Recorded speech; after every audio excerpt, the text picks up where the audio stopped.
Friends. The people who you laugh with, cry with, masturbate with. If you're watching this video, there's a good chance that you have these type of people in your life. Unless you're a socially awkward, antisocial, no girl having loser like me. As many of you know, there are many different types of people in the friend group. Some of these people are S-tier friends who you love being around, and others are people who make you question why the fuck even associate with this person. Today we're going to be discussing all the various different types of friends people have in high school. Number 1, the comedian. This is the friend that is easily the funniest in the group. This is the friend that pretty much has everyone on the brink of pissing themselves whenever they're around. They can turn the most boring day at school into a day full of memories you'll cherish forever. These were honestly the type of friends that everyone needed. This was the friend that I used to get in the most trouble with simply because we'd be in the back of the classroom laughing our asses off at the most stupid shit. Now, if you've been around a comedian type friend, you would also know that they usually tend to have a dark side to them. And that's that at any given moment, they could start cooking your ass, aka roasting. Now, for anybody who doesn't know what roasting is, it's basically when you make fun of and humiliate the fuck out of somebody. And if you've ever been roasted before,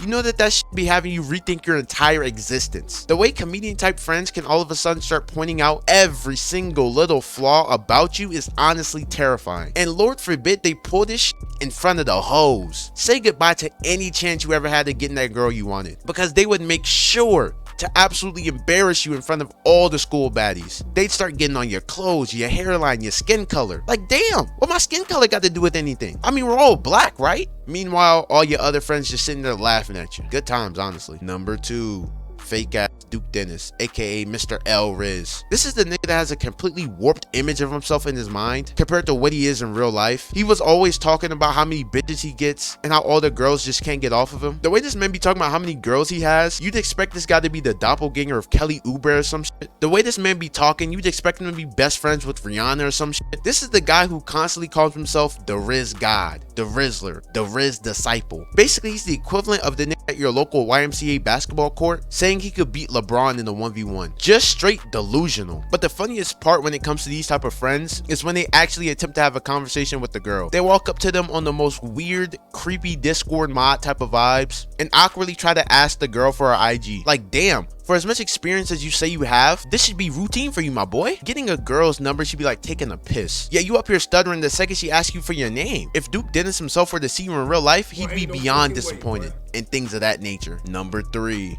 the badass, aka the that's most likely to end up serving 25 to life before the age of 21. These are the friends that can't ever seem to stay out of trouble. They're constantly getting suspended, constantly getting grounded, and constantly getting into fights. Unironically, they were also usually diehard YoungBoy fans. I'm just saying, these were the type of friends that seemed like you had to keep them on the leash, because if you allowed them to get too far out of your sight, they were bound to cause some unnecessary bullshit. And the worst part was when you ended up getting in trouble because of them. They in the back of the class lighting up a blunt at 11 in the morning right next to you. The teacher notices it and you both get in trouble. You don't say anything because you're a W mans. So now you both end up getting suspended and you end up getting your ass beat and grounded for 2 weeks for some shit you didn't even do. How was I able to come up with such a specific story? Because this shit has happened to me multiple times. Badass friends can be very fun to be around, especially since they're usually the most outgoing and adventurous types of friends in the friend group. But goddamn, dude, these niggas act like 6-year-old kids sometimes. Like, you can't even go 2 days without getting sent to the principal's office. 2 days? But hey, at least I know if I ever needed a hookup for the Lolo, I got a man I can call on. Number 4,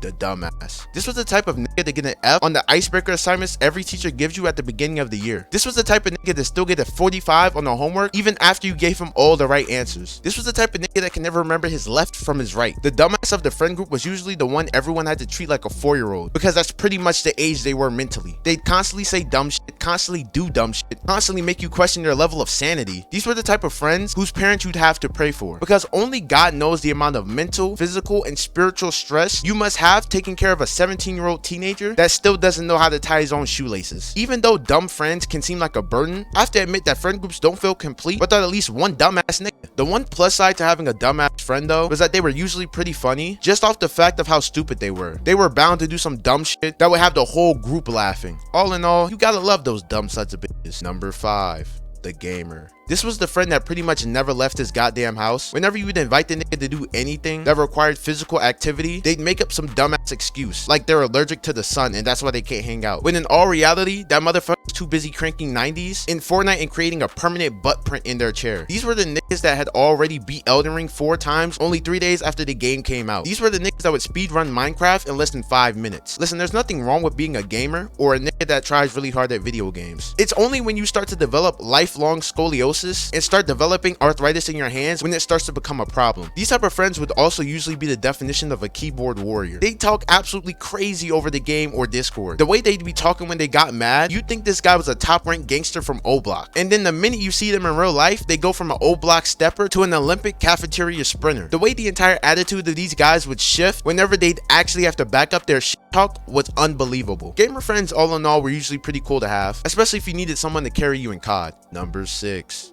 The simp. The simp friends were almost always the most down bad and straight up desperate niggas. This friend was easily the most embarrassing out of anyone else in the group. These were the type of friends to bring a whole bouquet of flowers and a poster to ask a girl out to prom just for her to give him the stink eye and run away as if she saw the devil himself. The way this man would constantly get played by females was just utterly sad to watch. And the funny part is that they would sometimes ditch the rest of the friend group to hang out with females he thought really liked him and thought he had a chance of seriously dating just for him to find out they were using him for money, attention, maybe even homework, and they would never catch on or see any of the signs either. The same thing would happen to him from pretty much the same type of females every single time, and yet it's like they never saw the red flags. These niggas were just so desperate for attention from girls that it seemed they didn't even care about the obvious red flags and the warning signs telling them that a girl was bad news. It got to a point where you couldn't even feel bad for these dudes anymore. It's like if you're gonna keep making the same dumb decisions over and over again, what's the point? If you're this type of friend, please get help. Number 7. The cool kid. This was the friend that had all the clout in the group, either because he played basketball, football, or was just generally a likable person. This was the friend that would literally be friends with like half the people in the school. No bullshit. Let's say if you were walking down the hallway and there were other people in the hallway, he would know and be dapping up everybody. Like, damn, Nick, how many friends do you got? Next, I'm finna see this man getting sturdy with Lil Durk or some shit.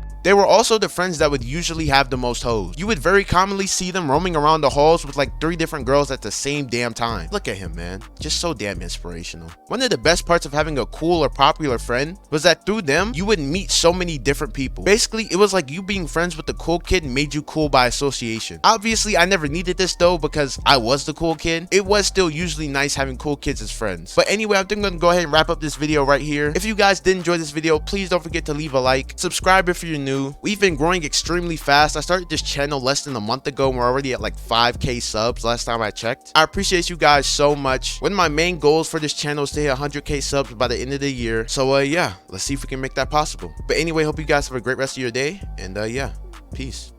Sparkles and champagne. VIP my section, royalty looking sexy.